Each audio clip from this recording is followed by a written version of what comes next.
Hey everyone, welcome back to Field Stories. My name is Chris, and with me this week is Michela. How you doing, Michela?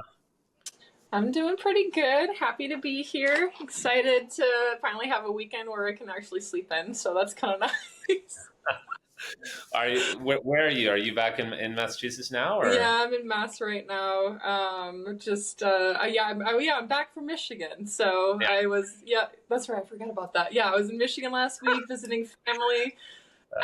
I'm losing brain cells every day. I don't know what to tell y'all. fine, that's fine, that's fine. Yeah, But yeah, no, yeah, I went home last weekend. It was pretty great just to see everyone. There was part of me that, like, my boss asked me, he goes, "How is it coming back?" I was like, hard. yeah, yeah, yeah. Really hard. I kind of wanted to stay, but Yeah, no, it I was know. good. I'm back in Mass again, wrapping up a really big project of mine, which I'm really excited about. And now, you know,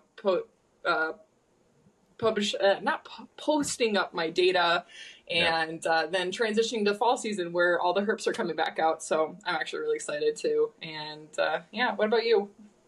I'm actually just out of the field for a while now. Oh, I'm out of the field with volunteers for a while. We yeah. wrapped up just yesterday. We left camp after the whole June, July, August period, and so I'm in the city now. I'm in Puerto Maldonado, the city near our research camp here in Peru. And yeah, I've got a weekend to just be on the computer all weekend. Really, maybe go out at Mm-hmm. night, have a little bit of food and a couple beers, but basically a lot of computer work in the weekend. So yeah, we're done with volunteers for about 6 weeks. We won't have volunteers again until the October 15th, which is kind of a nice break. It's nice to get a Yeah. different workflow for a while. But I'm going to be Mm-hmm. busy in September. I've got some tree climbing training coming up actually, which is fun. And then Oh. I'm going to go and do a bird survey for another NGO, just as sort of like a, it's not really paid. They're paying for my flight, but it's kind of so it's a favor for them kind of to do a bird Mm-hmm. survey of their properties. But it's cool because I'm going to sort of like north central Peru, Oh, different okay. part of the country I've never been to. So I'm really excited to go to this area. It's going to be amazing and beautiful.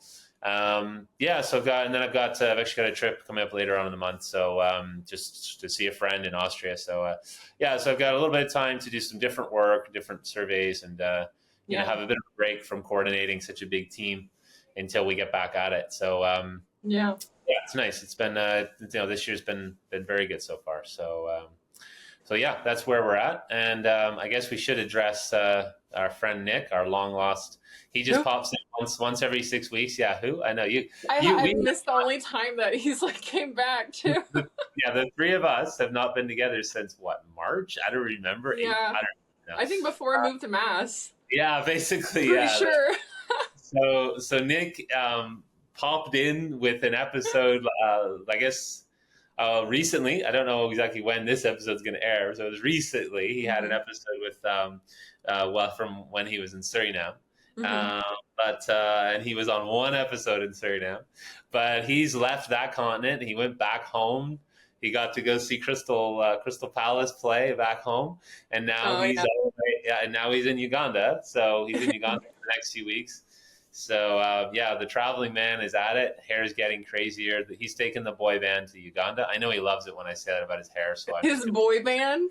his boy band hair. Have you not seen Oh, his his boy? boy. Oh, I just call Oh, it the homeless it's caveman hair well. I mean, that I'm I've trying to be more screenshot. optimistic. I'm being optimistic about him being in a boy band, but See, as a woman, no, that's not boy band hair. I love you, Nick. I love you, but that's caveman hair. It's scary. Shave it, please. I'm oh man, concerned. poor Nick. Poor Nick. I mean, we're gonna rip someone who's going to go to cool places like Suriname and Uganda. We're gonna rip him for sure. So I'm sure you guys Absolutely. will be like that with me when I'm not available. So it's fine. Oh, So I mean, I look at myself when I come out of the field, and I'm pretty sure like a bird's laying like eggs yeah. in my Oh, hair. I have photo. I went through one time. I did 10 weeks in Peru and didn't shave once. And you should. Oh my god, it was just like Oh my god, I full, want to see full that. homeless. I should say that photo is pretty I bad. I want to see it. That sounds Yeah. amazing. Actually, I just like have been slowly accruing like screenshots of you and Nick on my phone just for exploitation later on. And Oh right yeah, now, it's Nick's fair. been It's providing fair. some pretty fantastic ones. While I I look I beautiful bet he every day. is. I bet he is. So Yeah, exactly. Yeah. So So I'll be the pretty one for everyone. Don't worry. yeah, yeah. You're always the pretty one, Michela. Don't I worry. You're know. always the pretty one. Yeah. These people are like, this vain bitch. Yeah. You don't know me. Yeah. I'm funny. Yeah. See, I mean, you don't name yourself the Turtle Queen for nothing, right? So there you go. I did not name myself. You named me, I think. I'm pretty sure you actually did name yourself, but anyways. No. Okay, all Doesn't right. sound like me. Not at all, no. They call me the Anyway. Turtle Lady here too. I literally they call me the Turtle Lady here. Like Turtle Lady. Yeah, they call me the Turtle Lady. That doesn't sound as nice as Turtle Queen. I know, I don't like it. It makes me sound like the crazy cat lady that lives down the street. Like lady who just like swims in muddy turtle water. You know, like names their. Yeah, I went to go and work with one of our colleagues in an organization the other day, and then he's like, "Yeah, before I met you, everyone kept calling you the Turtle Lady," and I was like, "I don't like that." Like, no, that's I don't like it at all. No, it's something about Turtle Lady. I think if it was Turtle Girl, it would be like kind of hot, kind of cool. Right? But Turtle Lady. No, it gives me like the works. idea of like when I picture that, I picture someone like living with a ton of turtles in their house, and they smell really bad. They don't take care of themselves, and you just like stay away from their house when you walk down the street. Bit of a negative connotation with that. It is, and I was unhappy. What you need to do is get one of those, like, I'm just gonna say it, kind of hot tight T-shirts, and put a turtle, and then be like Turtle Girl, and then it'll be okay, or Turtle Queen, but Turtle Lady. I need to design some stuff for our for everyone. I'm gonna make a Turtle Queen one, and then once I gain my weight back in the winter and my boobs come back, I'll model it for everyone. I'll push them up. I'm like, guys, this can be for you. That's how we'll get the viewers. That's how we'll get the listeners. That's great. Yeah. Exactly. That's why only people listen to me. They don't actually care my shit. They're like, pretty woman. Yeah. No. God. Oh my God. All right. Well, before we totally go off the rails here, we should talk about our guest this week. Try to bring it back to some level of focus. Right. Our guest this week is Jessica Dangerfield, and she's someone that I've followed off and on through, well, not off and on, pretty much on through social media over the last few years, and I'm really impressed with the work she's been doing. And I reached out to her to see if she'd want to join us on the show because I think she would have a lot to share with us. So she's taking some time out of her hectic, busy, traveling, always in different places schedule to join us. So I'm super excited to hear about the work she's been doing in the UK, but also in different parts of the world. So it should be a fun interview. And let's go. All right.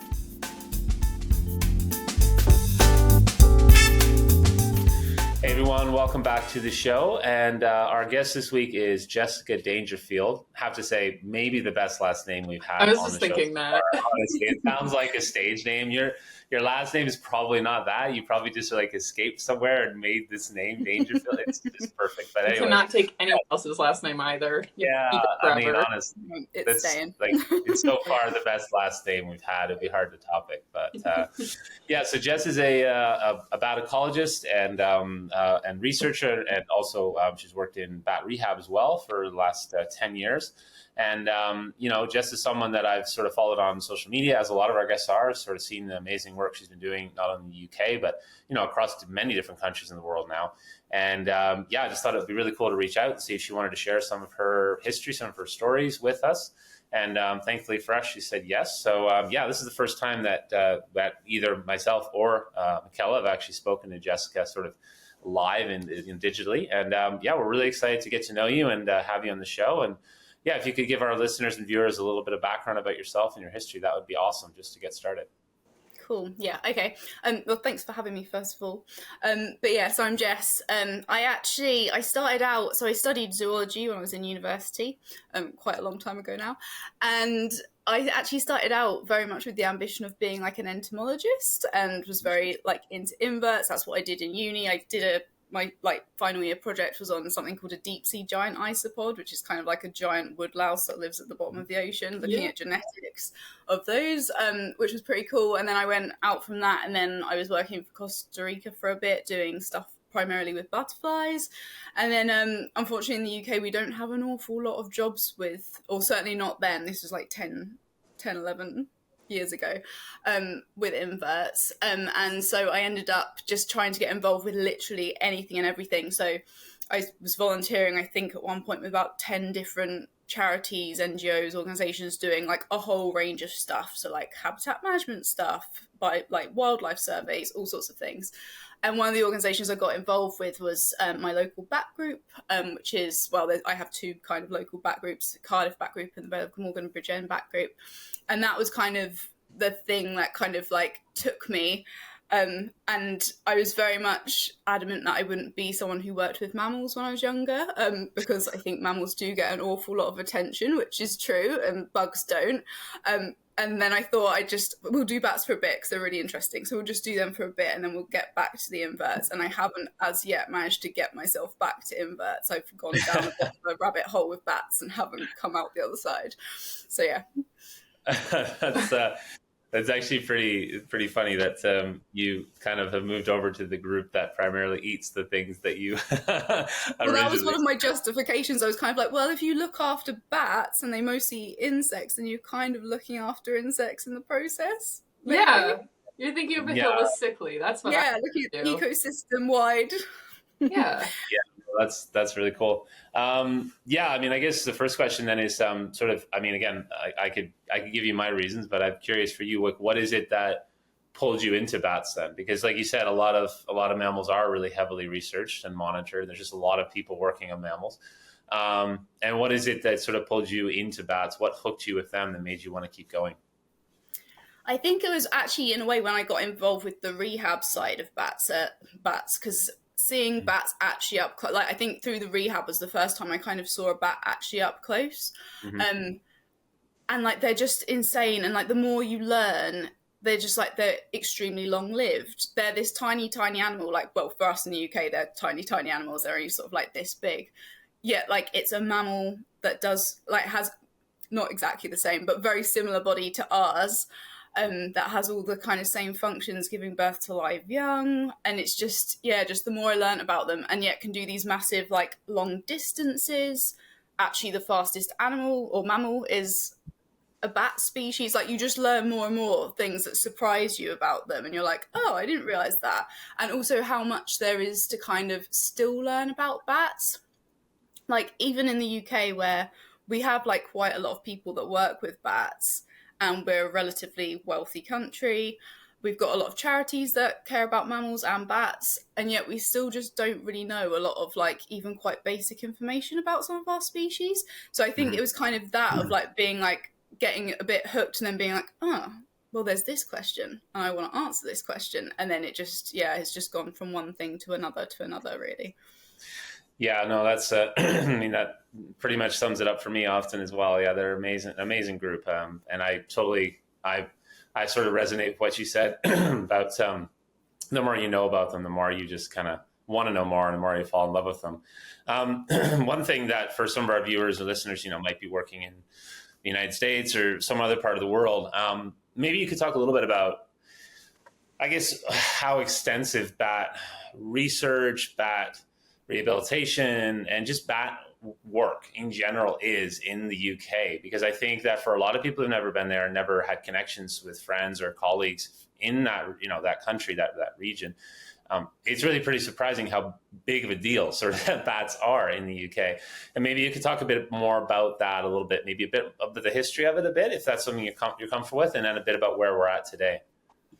Yeah, so in the UK, we're quite lucky in the sense that we've got legislation that protects bats. So people are not allowed to disturb bats. You're not allowed to go in and wave torches around inside a roost, or destroy bat roosts, even if the bats are not even there at the time. So like if I have bats in my house, I can't just demolish my house. I don't know why I'd do that anyway, but I can't just demolish my house if it's also used by bats, even if they're not there at that time. So kind of because of that legislation, it means we have this big, like, ecological consultancy industry.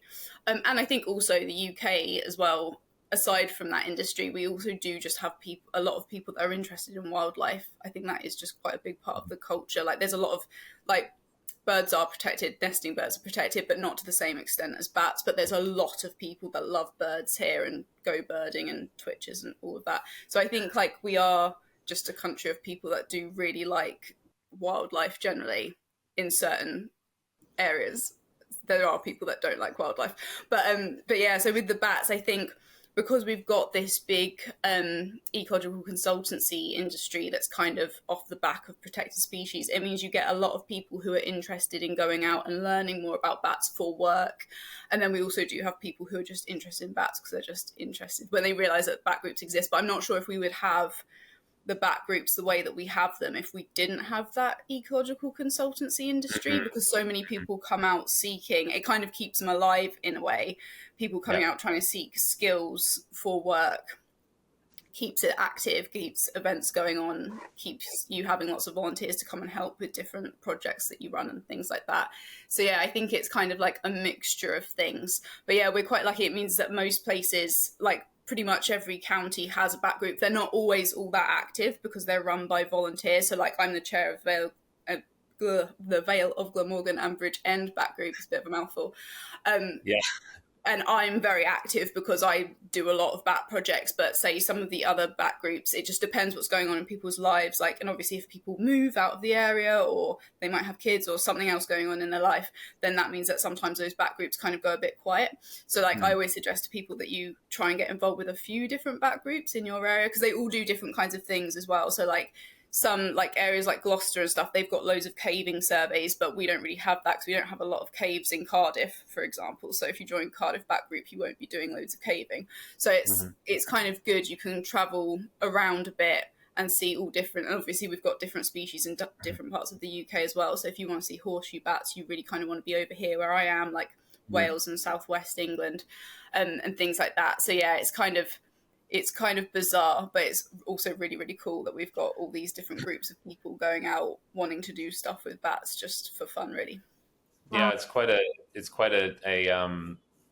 unique too. Because I mean, I can tell you, as someone who grew up in North America, the idea that there's bat groups is like, what? It's like, yeah, I know. It's struggle to find anyone who's interested. You might, and then to be honest with you, it's gotten maybe a little bit better in the last 10, 15, 20 years. But I mean, historically, there's been a sizable amount of gatekeeping, I think, in bat research in many parts of the world, and especially North America, where you have like a few researchers who are amazing.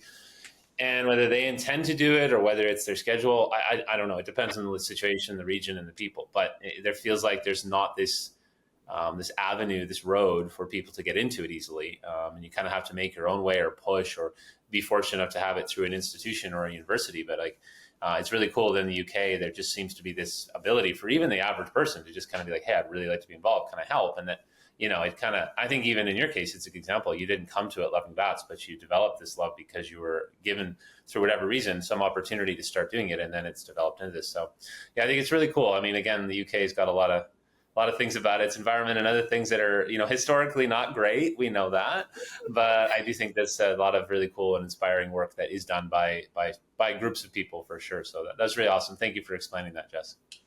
Yeah, I guess I'm not as informed about the UK history in terms of their thoughts and actions on bats, but I think that's pretty fascinating and amazing that, yeah, like Chris said, that there are so many, and you mentioned there are bat groups, but yeah, I have a few bat ecologists that colleagues of mine that, like you said, Chris, I think it's a bit gatekeepy. It's like they want to have their position and their field of study, and they want to be well known, and so to kind of offer those volunteering opportunities is pretty hard to come by. I think that also people, I don't know, over here it seems like have a really bad misconception of bats too, where it's like they're more of a pest rather than a species of benefit. But yeah, I think that's pretty amazing. I'd love to see that eventually, maybe transition over to the North America and the States. We're seeing a little bit here, but definitely not at that scale. So that's fantastic. But I have a question for your rehab side. I don't know anything really about bat rehab whatsoever. So I'm kind of curious about, what does the day in and day out life of a bat rehabber look like? What kind of bats are you seeing? Is this, from disease? Are you guys seeing bats from like demolitions, like accidentals, injury? I'd love to hear a little bit more about that. Yeah, so it's so in the UK as well as the bat group. So how I got into rehab was through the bat group. So we have our main bat charity is the Bat Conservation Trust in the UK, and you can basically become a registered bat carer with them. So to do that, you train under someone for a few years who's already kind of like a accomplished rehabber, I guess, someone that knows what they're doing, and you kind of start off what we call ambulance driving for them. So you would be going and picking a bat up. So what happens, you're a random member of the public, you found a bat, and you ring the Bat Conservation Trust and like, I found a bat, what do I do? And then what the Bat Conservation Trust have is like a big map of all of us who do bat care across the UK, and then they'll give out your number to that person, to only people that are close by, because obviously it's no good if you found a bat up in Scotland if someone ends up calling me down in Wales. And then hopefully I can then come and collect that bat from you, or an ambulance driver comes and collects that bat from you. So yeah, in terms of the kind of different injuries, it's all sorts of weird stuff. So there's a lot of like cat attacks or people's cats bringing in bats, but there's also a lot of other random things as well. I find we quite often get phone calls after we've had like strong gusty wind. So like we sometimes get really bad storms, but it's like when it's these really strong gusts, we tend to get bats over the next few days with like broken wings. And I think it's where they've like misjudged, gone out, and then the gust has thrown them into something. Sometimes it's just that people have just found bats. So we quite often in the UK, in the autumn is when all our bats start getting into like mating season. And in the autumn, we get a hell of a lot of boys.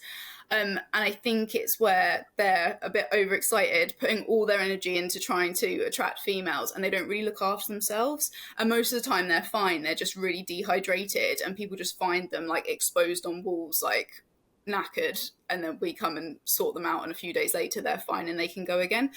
Sometimes it is through people discovering them because they're doing work, so like they might be doing like re-roofing or something and they disturb a bat, and then they would ring us. So yeah, it's kind of a real mix. I've had, even the toughest one that I had actually was some baby bats, because we have terrible weather, as we've discussed in the UK.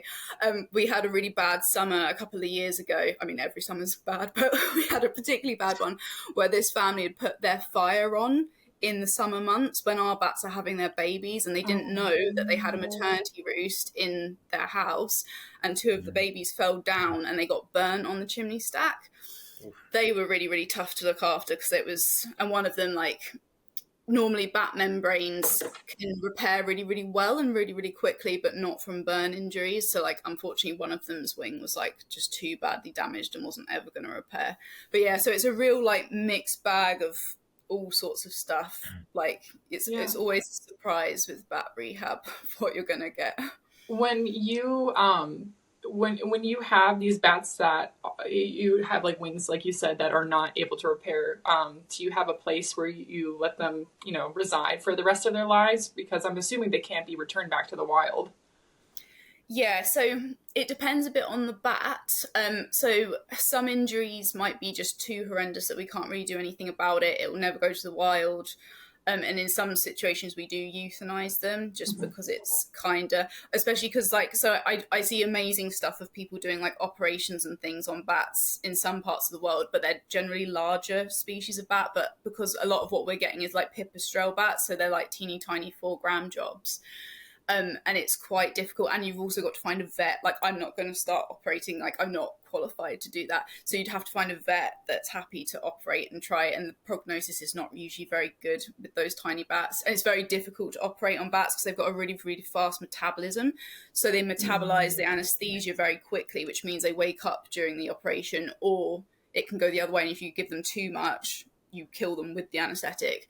So it's a very like delicate balance. So we do euthanize quite a lot of bats if they have something that's not horrific, like they're not going to be in tons of pain, and it has to also be kind of like an appropriate bat species or bat individual. So some bats are just super stressed in captivity. So I've had bats before where they've had some injury that they've recovered from, but they won't ever be able to fly again. And we've kept them, but they lose all their fur and they just are visibly stressed. Like they don't want to be handled. They're upset by our presence. They're just not happy. and in those situations we have to consider like whether it's fair on the bat. But then we have others, like some species, like I did have until a couple of weeks ago, unfortunately he's died recently, but I did have a bat called Goliath, who was a permanent resident who we have to have a special license to keep them, but we are allowed to keep bats in that situation if we're using them for like education. So he would come to it with me to like bat walks and talks and training things, and I could show people a bat up close, and he was very chill. He was a bigger species that we have here called a nocturnal bat, and I find the bigger the bat is, the more calm they seem to be for some reason here in the UK. So yeah, he was like really good, and then he can just live out his days kind of with us, which is what he did, and he's happy enough because he's got the right temperament for it, and his injuries weren't sort of, it was something he could recover from but couldn't ever fly again, so it kind of made sense. Yeah, that's cool. It makes a lot of sense. Yeah, bats are they can be I've had that experience too. The smaller species are quite sensitive too. They don't take stress well. So but nocturals are little bulldogs, so that's okay. They're cool. I guess we should move on to the story at this point as well. So yeah, go ahead. And I'm sure you probably have some stories. You have a lot to take from, whether it's back in the UK or whether it's from somewhere else. You have a lot of different potential places to take it from. So feel free to share your field story with us. Go for it. Yeah, I will tell you a story actually from Malawi, and it's a story about vehicle issues, because they're really like the bane of my life in everywhere that I've ever lived. They're the bane of my life. But yeah, so basically a few years ago I was working in Malawi, and we were doing a lot of like bat research surveys where it involves like mist netting and harp trapping at various different like national parks, and also not just national parks, like tea plantations in urban areas, like in the cities all over the place. And we obviously, when we were in sort of like the more remote locations, we had to like leave our camp every like few weeks to get like food, supplies, all that stuff. And when I was there for about, I think, 8 months, and it was all over the wet season. So bad, not actually really bad weather, not compared to the UK, but it was much wetter ground and like muddy wet ground. So a lot of off-road driving and a lot of like getting stuck in mud. But anyway, we'd headed out to the closest town, which was like maybe 2 hours away, because we were running low on like gas and food and stuff. And when we were in the town, a local guy came up to us with these 3 really brightly coloured birds in his hand, all tied together. They were still alive, but tied together. And they were, I can't remember exactly what species they were now. I thought they were maybe Allen's gallinule, but they were some kind of gallinule. So these, like, if you haven't heard of gallinules, like swamp hen, like these kind of water birds that are like extremely colourful, like rainbow kind of coloured water birds. And they looked really sad, and he was trying to sell them to us for us to eat them. So they'd been caught for eating. And unbeknownst to us at the time, they actually had hundreds more. But he'd just come up to us presenting us with these 3.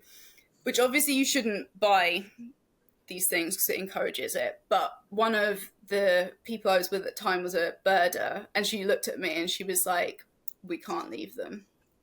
And I was like, "Oh, now you've said that, we can't leave them. Like, we are going to have to buy them and take them." So we bought them for like, I don't know, the equivalent of 50p or whatever ridiculous amount of money it was. And we went and got like supplies for them, and then we had them in a big cardboard box and took them back driving back to the park that we lived in at the time. But we also didn't know that we were driving back into a really bad storm that had just hit the park. So the weather's like super, super localized in Malawi. So it's not like you can kind of check a weather forecast and it would mean anything, because if there's a storm, there could be a storm in one place, but you could be like not very far from it. It's completely fine. So we drove into this storm, having no idea we were about to drive into a storm. And we hit a part of the track we're probably like maybe like half an hour away from our camp. And we just hit this bit of road that is like an oil slick. And the car just goes straight off the road, straight into, there was kind of like drainage channels dug on each side of the track. And we get out. I was like, oh God, like this is not a good situation. And start digging. So I had a couple of volunteers with me, but unfortunately one of them had a back problem, so couldn't dig. And the other was this like very, very like techie guy. So he was like awesome at computers and like gaming and cyber stuff, not a digger, not a like manual labour person at all. So I'm there digging, trying to dig us out of this drainage ditch. We try for maybe like 2 hours or something. They're collecting stuff, so they're collecting like sticks and brash and stuff that we can kind of try and put under the tires to try and help it get some kind of like traction. And then eventually we're like, this doesn't seem to be happening. We've had like the sound of hyenas like hooping like far off, but they're kind of getting closer and closer, and we're getting like the sun is starting to set, and I'm like, okay, it seems like we're not managing this. So we decided we'd try and call. Our campsite was very close to like a tourist safari lodge, so we were like, really didn't want to call them because I knew they wouldn't, like, who wants to come and get someone out in the dark? Like, it just wasn't really a very good situation. I thought it could cause some contention between, like, us and them. But I was like, right, we've got no other choice, so we're going to have to ring them. So we all get our phones out, no signal. We're all in a complete black spot. Yeah. I try multiple SIM cards that I've got. None of them I can get any signal on. And I'm like, don't worry, because we have a sat phone for these situations. So we get out the sat phone. We follow the instructions, we try and call the number of the lodge, and it just beeps at us. No phone call, like it's just not going through. No phone calls being made on it. It turns out that there was some fault with it in the end, and we just couldn't make it work. So then I was like, okay, it's dark now. The hyenas are close by, so I think we'll just stay in the car and we'll just sleep until the sun rises again, and then we'll figure out a plan in the morning.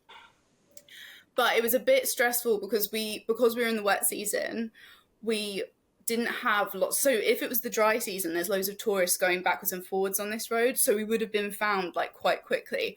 But I was very aware as we were trying to sleep in this car that no one was going to potentially come down this track for like maybe days. Like I wasn't really sure how long we were going to be stuck there. And it was too far for us to attempt to walk it because like this park had like hyenas, it had elephants, it had all sorts of stuff. So like there was just no way that we could try and walk it and just hope for the best that we don't encounter anything. So anyway, the sun rises. No one really slept. I think everyone was quite stressed. And get out and I start digging again. I dig a big channel so that it's kind of like coming off the channel that I'm hoping is going to like guide the tyre up back onto the road. And we move like a massive fallen tree so that there's something to kind of like push off as it comes because it just couldn't get. And also because it had stopped raining overnight, I think some of the water drained away as well. So that kind of was all working to our advantage. And then we get in the car, turn it on, go for it. And we actually managed to get back up onto the road. And we're all like, oh my God, like most euphoric moment of my life. We're all covered like head to toe in mud. But we don't care. We're like, it's fine. We're back on the road. We can go somewhere. We still have these 3 birds, obviously, in the car. I was going to say. Yeah. One of which died in the night. Another one was looking not very good. And one was still looking okay, like it might make it. No. So we drove back to the park, all looking in absolute state. And also we hadn't managed to get things like gas or like some of the stuff that we'd actually gone in to get. So the next day we have to come back out again, which I was like, I don't want to drive on this piece of road ever again. Like it was terrible. And luckily before we hit that slick bit, so by the time we got to this next morning, only one of the birds was still surviving. So we took that bird back out with us. But I came around a corner and we saw an elephant, like a male bull elephant, but not like a super big one. But it was way off in the distance, and we encountered elephants all the time. So I was like, I know what to do around elephants. It's absolutely fine. That one's miles away. That's not going to be a problem. And for whatever reason, that one just took a dislike to us that day, did a 180, pelted over suddenly. Like, I don't know if you've ever seen elephants run, but they run so fast. It's suddenly there, like in front of the car. It's like trumpeting at us, doing its ears at us, and I was just there like, oh my God. And I was like, now I either hold my ground or I reverse, and my gut instinct was to reverse and not to try and stand our ground with it. But I was also like, if we slip off the road now, like we are absolutely fucked. Like I don't know what we're gonna do if we slip off into a drainage ditch now. So it was like the most careful reversing whilst trying to keep my eyes on this massive elephant. It was the most stressful. I've never like shaken from fear like the way I shook after that. Like once the elephant, it calmed down, like we backed off, eventually he calms down and then he goes off, and then I'm like, fuck, okay, let's go. Obviously we're driving manual cars, and my legs were shaking so hard to try and do the clutch, and the person in the front with me could see how hard I was shaking, and I just looked at her like, don't know. And we've got to get past the oil slick, but we did manage to get past the oil slick. All the volunteers then had to get out at that bit, so that we had like less weight in the car, and they did have to push to get over it so that we didn't slip into the ditch again. And then we managed to get out the park. We got the bird back into a suitable bit of wetland habitat, so that was good. And we managed to get gas. So it was all fine in the end, but it was a pretty stressful couple of days where I was like, I just don't want to ever drive again. Oh my God. It's horrible. That sounds pretty great. That does surprise. The whole story fits wet, rainy areas in Africa very, very well, I'd say. Yeah. Yes. Wow. Yeah. Oh, that's fantastic. Yeah. What was that during the rainy season, or was that just like the beginning of the rainy season, or when was that for Malawi? It was kind of in the middle of it. So there was a couple other tracks that you could get out of this park, but they close in the rainy season. So this was like the last remaining track that was kind of, you could still get in and out of. So yeah, it was kind of fully in the middle of it. Yeah, I don't think, unless you've had to deal with rainy seasons in these types of countries, I don't think people can really understand what that's like, because it's truly not passable. Even when we were in Uganda last year, we did it at the end of the dry season purposely, because we knew that the rainy season is really hard to navigate. And the last site we were at when we started, it was dry, and by the end of the 8 days, we could barely get out. Like, absolutely, the ground became almost impassable. We got in with a bus, just a normal bus.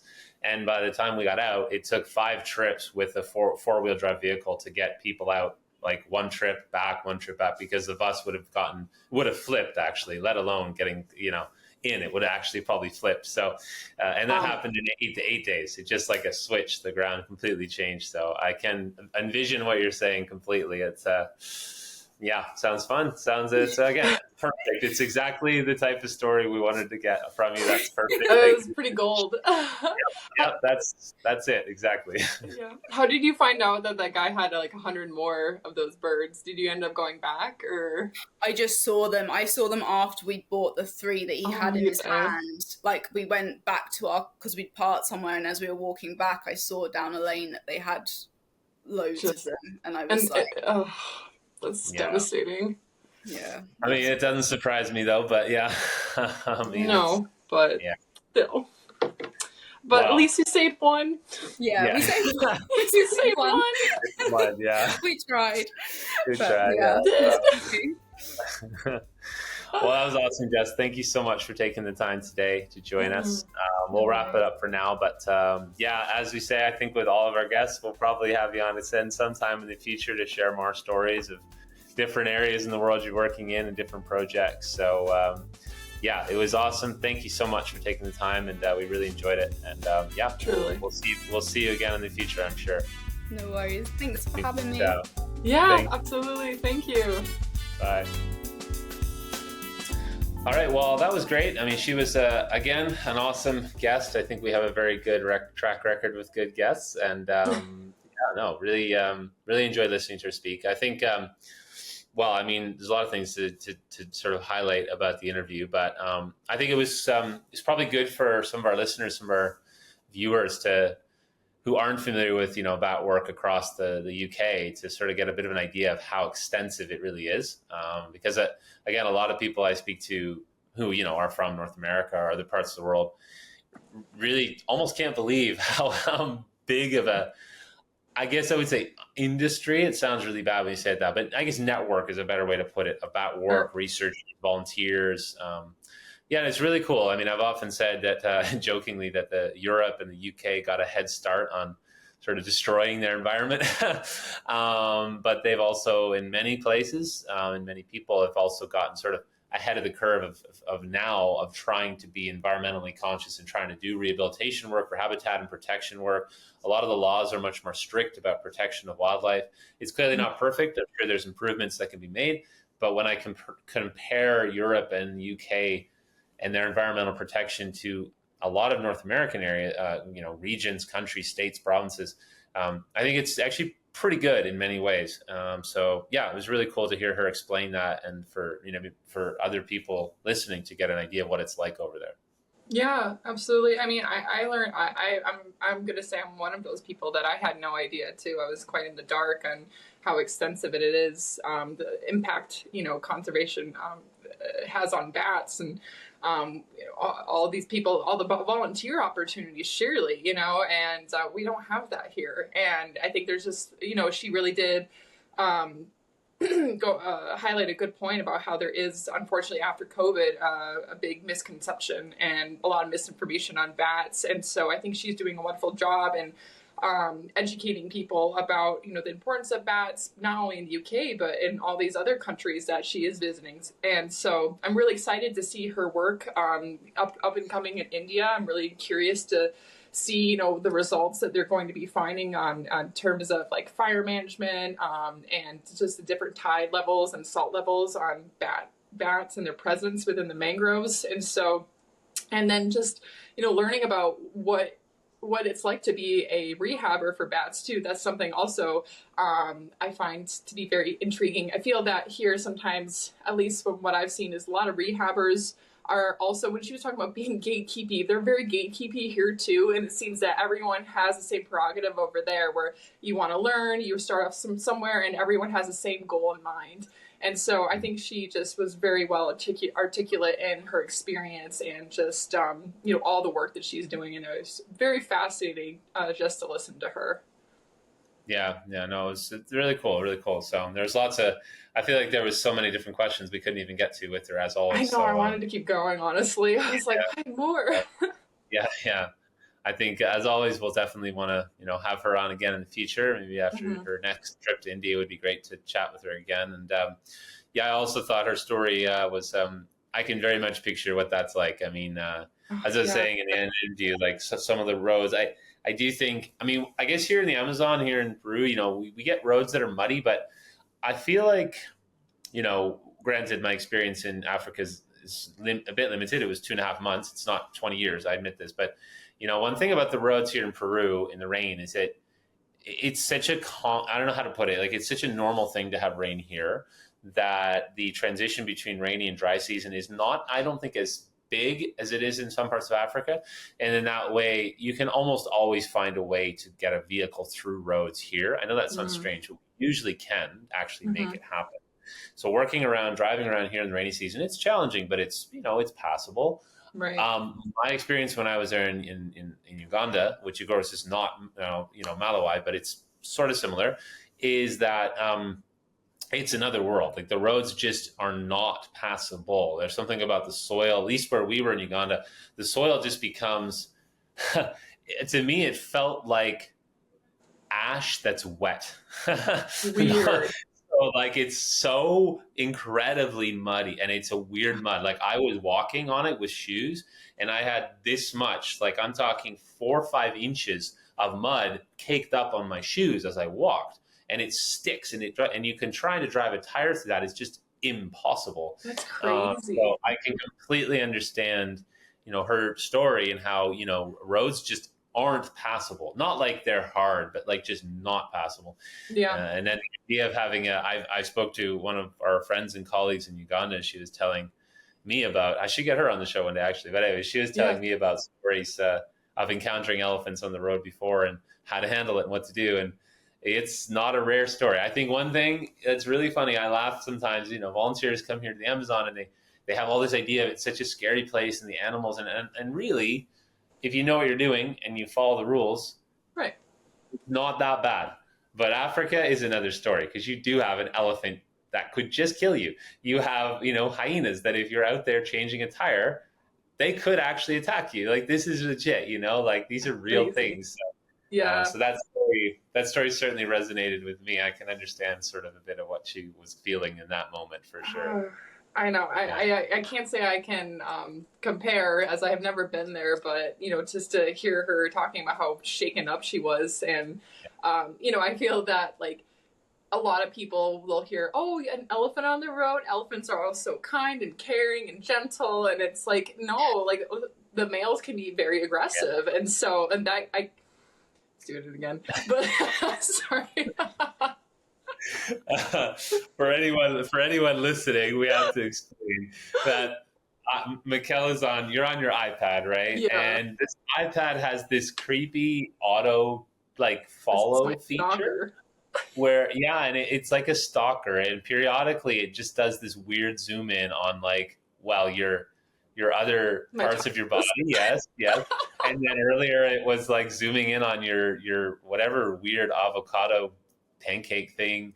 I don't know. It's just always changing focus, and it's very strange sometimes. I don't know. Sorry. So that's why we got distracted. We apologize. But I mean, I'm not gonna lie, going back to what we were talking about, I think when I was younger, I think that this idea of going to Africa would be just such a, walk in the park. And so for her to highlight, and you both to highlight these stories of it's not anything like that, is just a somber reminder of just how starkly different, all of our continents are, our countries, and, how fieldwork can be so different, just, in different tacks that you study in different areas. And so you just have to be prepared, and it can be dangerous. Like that can be a very dangerous, and that's the whole point of us, talking about field stories at the end of the day, is like we have these crazy experiences because sometimes our field work is so dangerous. And I feel that people don't really give a lot of us biologists enough credit, nor we don't get paid enough for it, but we don't get enough, that's a whole other thing, but we just don't get enough credit for the, what we endure just because of how much we have, because of all of our passion and love for all of these animals in our environment. Like the sketchy stuff that we have to go through, man, is crazy.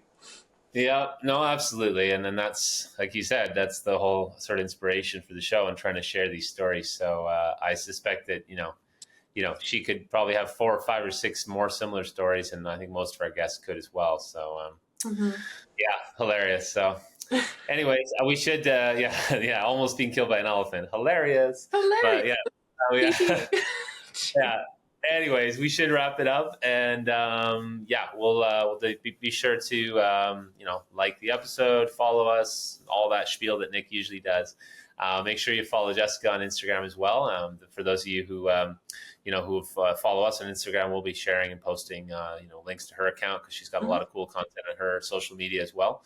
And we'll see you next week again. As always, it could be me, it could be Michela, it could be Nick, it could be, who knows, maybe we have to pull in a guest host next week. Maybe Michela's cat is the guest host next week. We really never know, but somehow we will have an episode for you next week. So take care, everybody, and be safe out there. Ciao. Be safe. Bye.